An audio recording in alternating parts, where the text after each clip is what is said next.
First John 2:2, my little children, these things I write to you, that you do not sin. And if anyone sins, we have a prokletes, prokleton. So prokleton in Greek literally means a lawyer, like someone who represents you in court. That's what that word means. And that lawyer is Jesus Christ the righteous. And he is the hilasmos, the propitiation. So in Greek, it's very obvious that it's a noun, hilasmos, because it has no verb ending. It should be obvious in English too, but it seems like every free will person misses it. But in Greek, it's obvious. It's a noun. He is the hilasmos, and hilasmos means like a atoning sacrifice. It's the word hilasterion comes from that, which means the mercy seat. The mercy seat is the mercy seat in the temple on top of the Ark of the Covenant. So when Jesus makes the sacrifice, he takes the blood and he sprinkles it on the hilasterion. The hilasterion.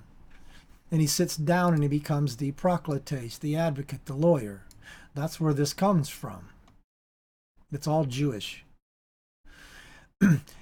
And so, and not only is he the propitiation,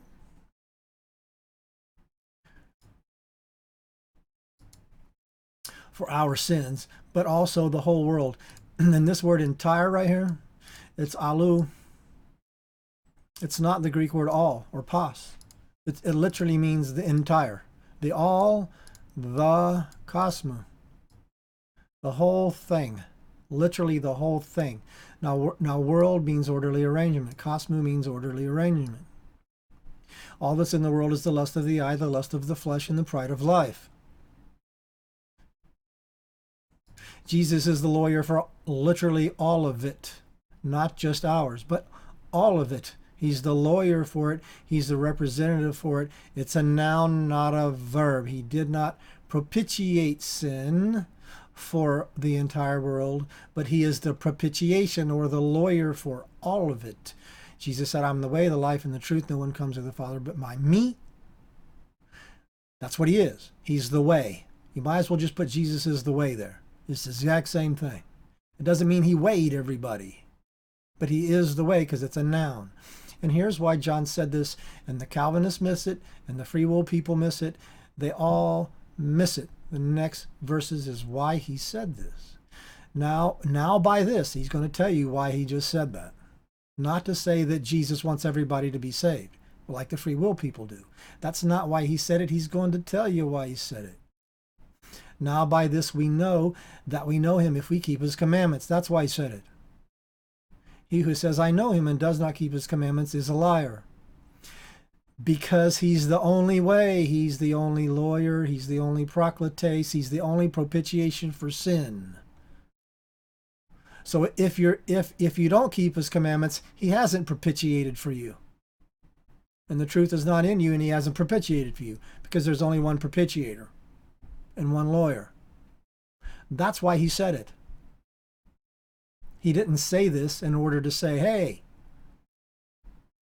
Jesus is the propitiator and he wants everybody to be saved. That's not why he said it. He literally said why he said it. The Calvinists miss it, and the free will people miss it too. Now, and again in chapter 4, he says Jesus is the propitiation for our sins. And the context is a little different. But, however, this word right here, hilasmos, is only used 3 times in the Bible. Only 3. One is right here, the other is in 1 John 4, 2 chapters over, and the other is in Hebrews 2:17. And there, the word hilasmos is actually used as a verb, something Jesus did and does. And there, it says Jesus propitiated, meaning a verb. And it says for, well, let's look at it. It's right here. To make reconciliation, this word reconciliation is hilasterion. It's the exact same word. And you see this little endings right here? That makes it a verb. Now it's a verb. See, in Greek this is really obvious. The other one was really obvious. It's a noun because of the word ending. It should be obvious in English too. But in Greek it's like super obvious. It's a verb. It's like sticks way out at you. So here it's a verb. He propitiated for the sins, and then sorry, for the sins, and then right here, who did he propitiate sins for? Now in Greek, that's the word "the" in Greek. Laos. So in Greek, this is very important, because in Greek there are no definite articles. Excuse me, there's no indefinite articles. Like in English, we have a and an. There's no such thing in Greek. So when you see a definite article in Greek, it means definitely what comes after it, or sometimes it's actually put after the noun. So it's definitely this. Laos, Leon, Laos.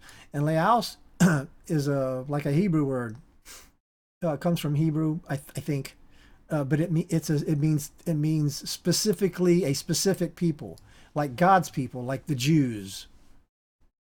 So he propitiated sin for the people, for his people, and it's only his people, because you see the definite article and the noun, which means specific people. That's who he propitiated for. And of course, this is the book of Hebrews. This is all about Jesus, the propitiator, and why he's the propitiator, and why his propitiator matters, and all that stuff. It's like, this is the book of propitiation. The Old Testament being realized in the New. So I don't know. You never see anyone teaching this. The Calvinists don't teach this. I don't know why. They just never do. So, that's the truth. And that's the truth. And that's the truth about this word, hilasmos. You have to define the words. When you leave definition, you leave the truth. My pastor says that.